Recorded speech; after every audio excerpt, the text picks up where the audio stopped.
One of the fascinations many have with Christmas is the scene. We have an artwork of Jesus in the manger, surrounded by the animals. And I believe this should evoke for us the familiar image of Noah's Ark found in the book of Genesis, chapters 6 through 8, where the ark is also a wooden structure containing all the animals as well.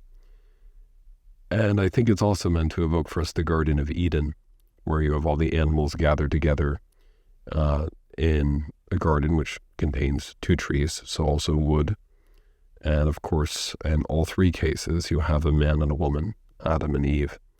Noah, his wife, according to tradition, Nahama, his three sons, wives, and of course, in the manger you have Joseph and Mary, and of course the infant, God, Emmanuel, with us. And what is curious about all this is it points to the message Jesus points to throughout his earthly ministry. The first words he says in the Gospel according to Mark is the time is fulfilled. The kingdom of God is at hand. Repent and believe in the good news. And the two words I want to focus on for this brief reflection are the words repent, which in Greek is metanoia, which means really renewal of the whole person, renewal of the mind. And the image we have of the kingdom, I believe in Greek that's basileia. And what's curious about the kingdom from God, the kingdom from the heavens, as the Gospel of Matthew will sometimes put it, it is more than a political movement. And I cannot emphasize this enough. It's more than righting social wrongs. There's nothing wrong with social component.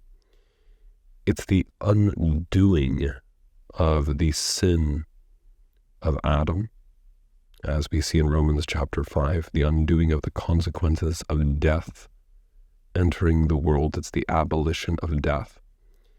It is also to the undoing of, therefore, Satan's usurping of the kingdoms of the earth.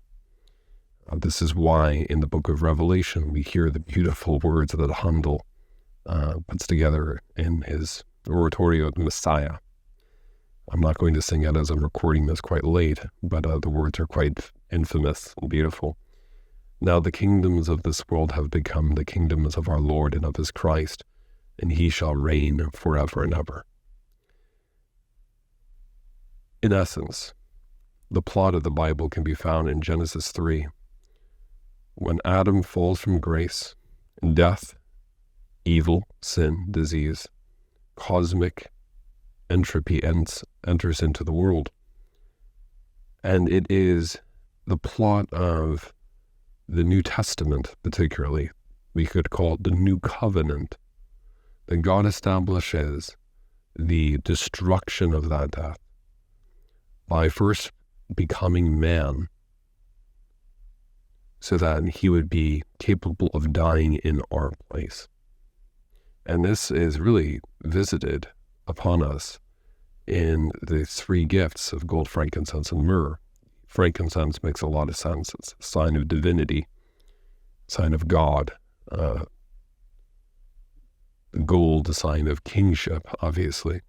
But the myrrh is embalming fluid. And it's a rather unusual present.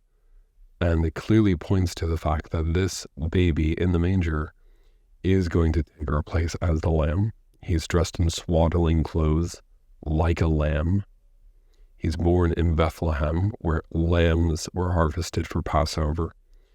He is also born in Bethlehem, Bethlehem, house of bread. He becomes the bread broken Eucharistically for us, the wine, the blood spilled for us.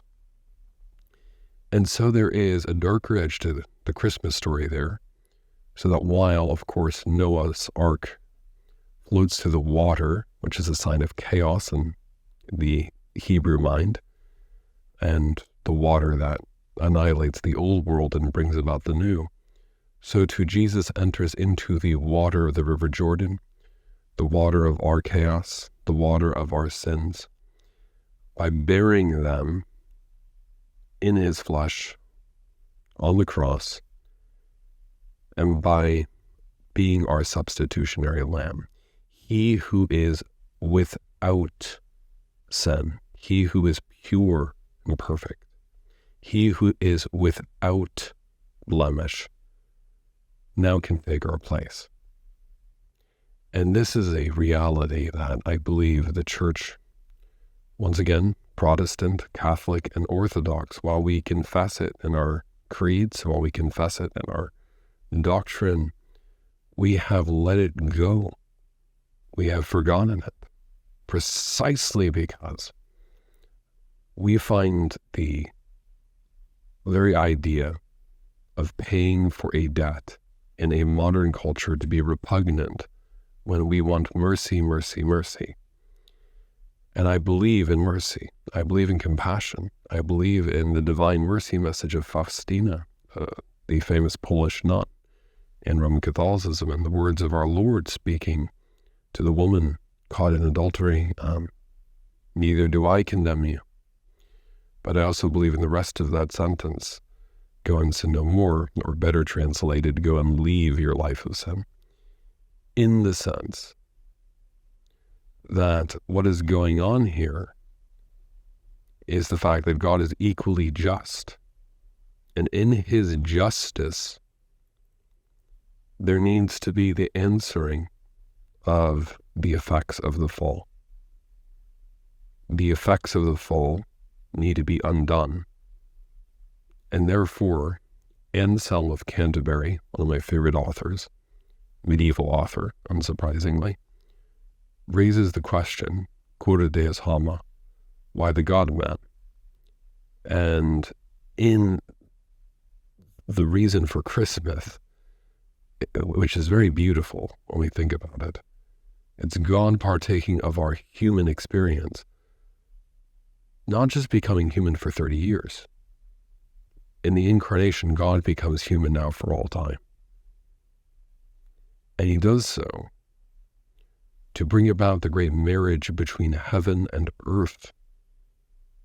And that marriage had been disrupted by Adam falling from grace.